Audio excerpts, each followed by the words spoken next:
I read an article recently by Sky News, which said that over 40% of dentists are looking or likely to leave the NHS. And I'm just going to be talking on this and what I think about it.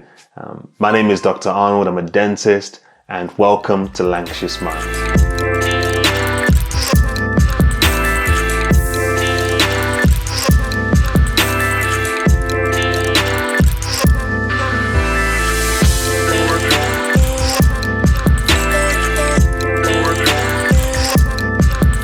So this article by Sky News looks at some surveys that were carried out by the BDA, the British Dental Association. And some of the percentages it came out with was that over 40% of NHS dentists had said that they're likely to leave the NHS or change career, seek early retirement, that over half are likely to reduce their commitment to providing dentistry under the NHS. So a little bit of background to this. When the pandemic hit, when COVID-19 hit, dental practices had shut down for some weeks. Some dental practices had shut down, some were emergency hubs, and the level of activity that dental practices could provide under the NHS had drastically reduced. As the months have gone by and restrictions have eased, it has meant that dental practices can see more patients, complete more treatments, and the expectancy or the expectation on dental practices has been raised on the activity that they can perform. And now it's got to the stage where about 85% of activity is being expected or placed on dentists under the NHS. But at the same time, what we've had is the rise of the Omicron variant. You've got the public who are not as keen to attend the dental appointments, so it means that dental treatments are not being carried out and not being completed.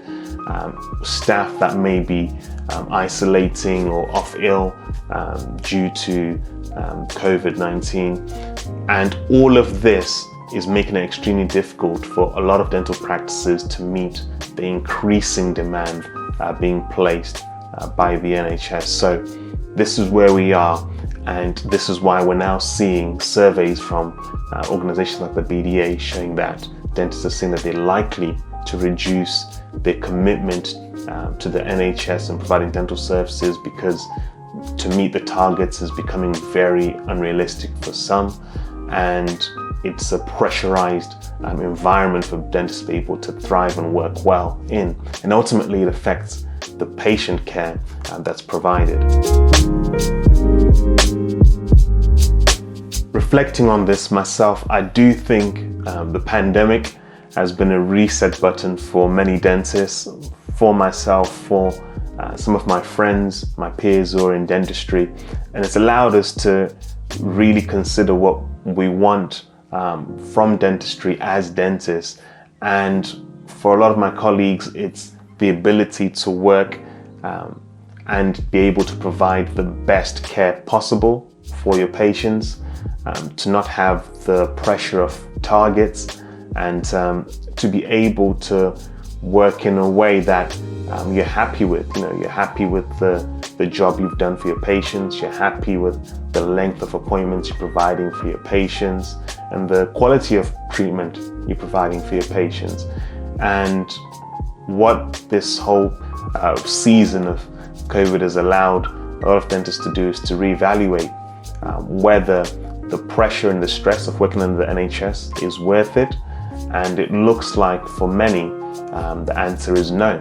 And it does look like many dentists will start to reduce their NHS commitment. I've seen that with colleagues, with peers, and some are actually going fully private and not providing any NHS care at all, just because the quality of work that my colleagues are wanting to provide is higher than what they're able to under the current pressures being faced under the NHS.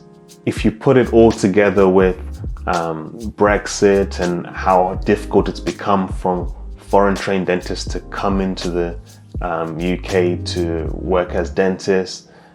You look at young dentists or newly qualified dentists who are coming through and looking to transition into private dentistry as soon as they qualify.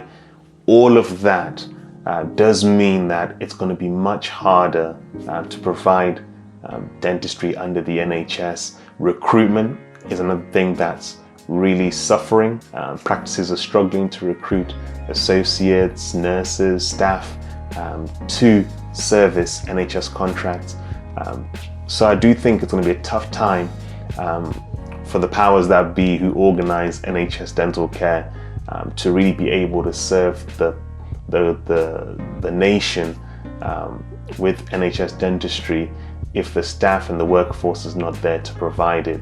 Will over 40% of dentists working in the NHS leave? That's to be seen over the months and years, but I do think it is a strong indicator that things are changing and that dentistry will need to be reevaluated as to how dental care can be provided under the NHS. Does it need to be provided in a different circumstance and setting, as well as the expectation for dentists to be able to meet certain targets. Let me know in the comments down below. Do you think that there is going to be less provision of NHS dentistry in the coming months and years? Do you think it's just going to stay the same? Are you working as a dentist, and how are you finding it able to meet NHS contracts and UDAs? Or are you making the decision to leave the NHS? Let me know down in the comments below, and I'll see you at the next one.